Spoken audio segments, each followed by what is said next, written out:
మీ బంగారం తాకట్టులో ఉందా? విడిపించలేకపోతున్నారా? అయితే ఆచారి గోల్డ్ కంపెనీని సంప్రదించండి.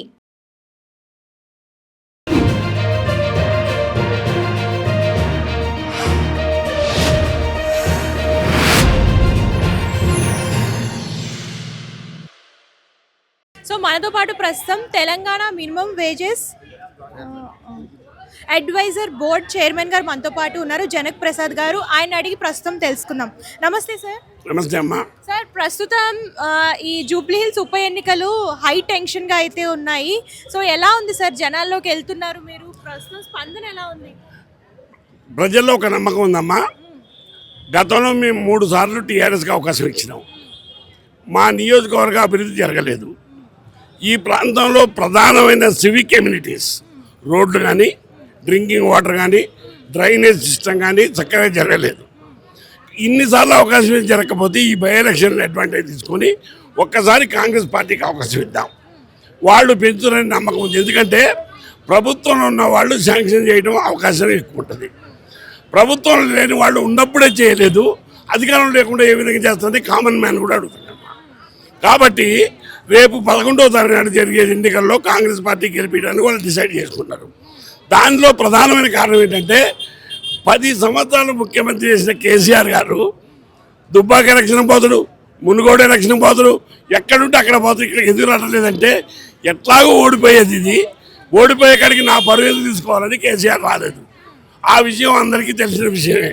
కాబట్టి కాంగ్రెస్ పార్టీ విజయం తథ్యం. అంటే ఇప్పుడు బీఆర్ఎస్ ప్రభుత్వం ఏమంటుందంటే రౌడీ షీటర్ నవీన్ యాదవ్ వాళ్ళు గెలిస్తే రౌడీ రాజ్యం అయిపోతుంది అని అంటున్నారు. సో దీని గురించి మీరు ఏమంటారు? బీఆర్ఎస్ అధినేత కేసీఆర్ గారు చిన్న శ్రీశైలం యాదవ్ ఇంటికి పోయి బతికినాడు వాళ్ళ పార్టీలో చేర్చుకుంటా లేదా? ఆనాడు కానీ రౌడీ షీటర్ ఈనాడు ఏ విధంగా అయినారు? నిన్న కాక మొన్న ఒక ముస్లిం లీడర్ని 67 కేసులని కేటీఆర్ ఖండావు కప్పిండా లేదా? రౌడీ షీటర్ అని చెప్పినప్పుడు నువ్వు ఎందుకు చేర్చుకున్నావు? ఆయన ఇంటికి పోయి పడిగాపులు ఎందుకు కాసినావు? ఇవాళ ఎందుకు అనిపిస్తుంది? ఆయన మీద ఒక్క రౌడీ షీటర్ ఉంటే నేను ముక్కుని అడగ రాస్తా, లేకపోతే వాళ్ళు రాస్తారా? ఎందుకు మాట్లాడుతారండి? ఏ పోలీస్ స్టేషన్లో చూపిమనండి, చెప్పమనండి. ఆ షీట్ని అబద్ధాలు చెప్పి చేస్తాను వాళ్ళు. కేటీఆర్ ఆ మున్సిపల్ మంత్రి కదా, ఇక్కడ ఎందుకు రోడ్లే?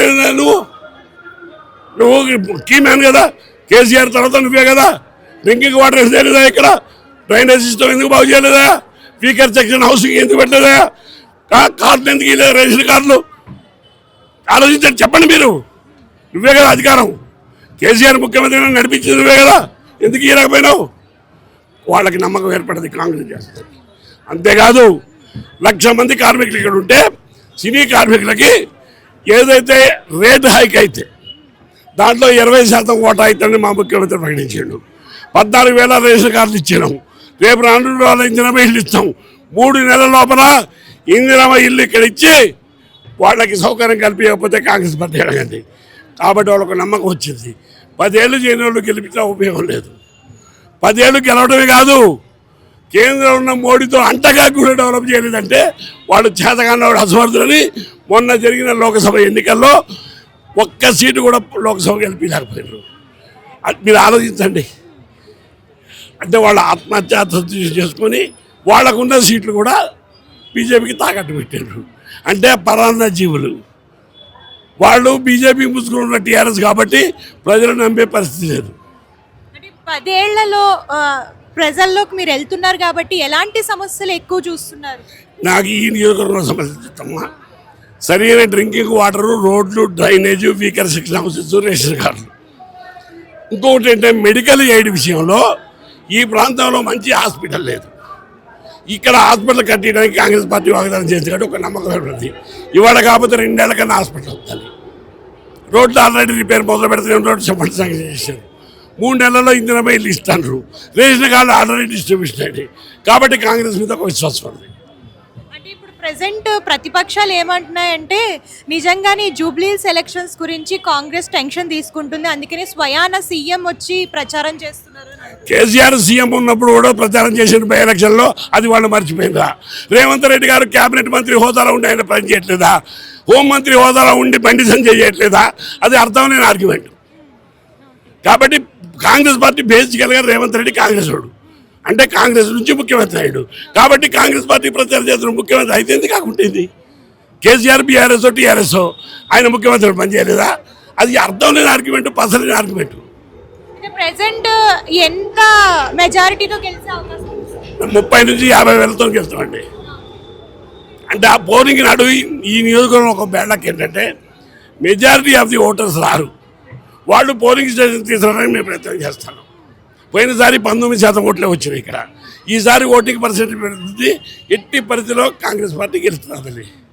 అంటే ప్రతిపక్షాలు ఏమంటున్నాయంటే వీళ్ళు ముందుగానే జూబ్లీహిల్స్ ఎలక్షన్స్కి అంతా సిద్ధమై ఉన్నారు, అందుకనే ఎలక్షన్స్ ముందే 42% రిజర్వేషన్ అనౌన్స్ చేశారు. సో ఇదంతా కూడా ముందుగానే జరిగింది అని చెప్పేసి మా 42% అనౌన్స్ చేయడం అనేది మా మేనిఫెస్టోలో ఉంది. మా రాహుల్ గాంధీ గారు గతంలో చెప్పిండు కులగణన 94 ఏళ్ళైంది జరక్క. మా ప్రభుత్వం చేసిండ్రు. భారతదేశంలో అన్ని ప్రభుత్వాలది రోల్ మోడల్గా తీసుకుంటున్నాయి. అందుకోసం చేసినాం కాబట్టి ఎలక్షన్ చేయటం అది అర్థం లేనిమాట. అది ఏమన్నా కామన్ సెన్స్. 3వ తరగతి పిల్లగాని అడిగినా చెబుతాడు తప్పని. మీరు సపోర్ట్ చేయలేదు అసెంబ్లీలో బిల్లు, మరి జూబ్లీ ఎలక్షన్ వస్తున్నాయి కాబట్టి పెట్టిన అన్నవా నువ్వు? ఎందుకనలేదా నువ్వు? మీ నాయకుడు అపోజిషన్ లీడరే కదా, నువ్వు హరీష్ రావు పెద్ద మనగాళ్ళే కదా, ఒక్కరోజు అన్నాడా? ఇవాళ ఎందుకు మాట్లాడతారు? జూబ్లీ హిల్స్ పరిసరాల్లో చూసుకున్నట్లయితే ఎక్కువ సినీ కార్మికులు ఉంటారు. సినీ కార్మికుల్లో స్పందన ఎలా ఉంది? సినీ కార్మికులు ఒక విశ్వాసం కలిగిందమ్మా. గతంలో మాకు పట్టించుకున్న పాపాను పోలే. వాడు మీకు తెలుసు మనం సమ్మె చేశాడు. సమ్మె పరిష్కారం మేము చేసినాం. సమ్మె పరిష్కారం చేయడం మా ముఖ్యమంత్రి చొరవ తీసుకున్నాడు. సినీ కార్మికులు ఒక కార్పొరేషన్ పెట్టి దిల్ రాజుని అధ్యక్షుడు చేసిండు. వాళ్ళు ఆర్థికంగా వెనకబడి ఉన్నారు. వాళ్ళకి పేమెంట్ చేసి కూడా 500, 1000 అట్లా ఇస్తాడు. వాళ్ళ జీవితాలు బాగుపడాలనే బోనస్ ఇస్తాడు. వాళ్ళ జీవితాలు బాగుపడాలనే ఇంటి ఇల్లు ఇస్తాడు. వాళ్ళ జీవితాలు బాగుపడాలనే రేషన్ కార్డు ఇస్తాడు. కాబట్టి వాళ్ళకు ఒక నమ్మకం ఉంది. కాంగ్రెస్ ప్రభుత్వం pro workers, KCR anti workers. ఎందుకు కేసీఆర్ యాంటీ వర్కర్స్ అంటే ఆర్టీసీ ప్రైవేట్ పరం చేయాలని ఇన్హెరెంట్గా ఫీలింగ్ ఉండి కేసీఆర్ ఆర్టీసీ వర్కర్లు సమ్మె చేస్తే జైల్లోకి పంపిండా. 48,000 మంది ఉద్యోగాలు డిస్మిస్ చేసిండా. అంటే ఏమో ఆలోచించరు, నీకు ప్రైవేటు వ్యక్తికి ఆర్టీసీ పోవాలా, కార్మికులు నాశనం కావాలనే కదా. ఆ రోజు ఈ రోజు దాకా నువ్వు ప్రజాస్వామ్యవాదికి ఎన్నికలు ఎందుకు పెట్టలేదా? నువ్వు ఆర్టీసీలో ఎందుకు ఎన్నికెళ్ళావు అంటే నీకు యాక్ట్ లేదు. నువ్వు కార్మిక మంత్రి చేసినావు కదా కేంద్రంలో 2 ఏళ్ళు మన్మోహన్ సింగ్ క్యాబినెట్లో, మరి ఎందుకు పెట్టలేదా? అంటే కార్మికులన్నా బీదవాళ్ళన్నా నీకు ఇష్టం ఉండదు. మల్టీనేషనల్ కంపెనీలు, బిగ్ బిజినెస్ హౌసెస్, పారిశ్రామికవేత్తలు నీకు కావాలా. మేము బలహీన వర్గాల పార్టీ, బీదవాళ్ళ పార్టీ, సెక్యులర్ పార్టీ కాబట్టి కాంగ్రెస్ పార్టీకి వెళ్తుంది. సో కాంగ్రెస్ గెలిచిన తర్వాత ఎలాంటి అభివృద్ధి చేయాలనుకుంటున్నారు? నేను అదే చెప్తాను కదమ్మా. ఇంటిన బయట తీసుకొస్తాం, రోడ్లు బాగు చేస్తాం, డ్రైనేజ్ ఇస్తాం. గతంలో ఉన్నట్టు కృష్ణానది జలాలు, గోదావరి జలాలు మేము తీసుకొచ్చాము. వాటిని ఇంకా మెరుగుపరిచి వాళ్ళ డ్రింకింగ్ వాటర్ సప్లై చేసి వాళ్ళ ఇబ్బంది తీర్మానం చేస్తాం. హాయ్ అండి, this is actor Suman. So వీటీవీని లైక్ చేయండి, షేర్ చేయండి, సబ్స్క్రైబ్ చేయండి. Hi hello, I'm Sasirekha, Miss India. So వీటీవీని లైక్ చేయండి, సబ్స్క్రైబ్ చేయండి, షేర్ చేయండి. ఏమైనా డౌట్స్ ఉంటే కామెంట్ బాక్స్లో కామెంట్ చేయండి. Thanks for VTV.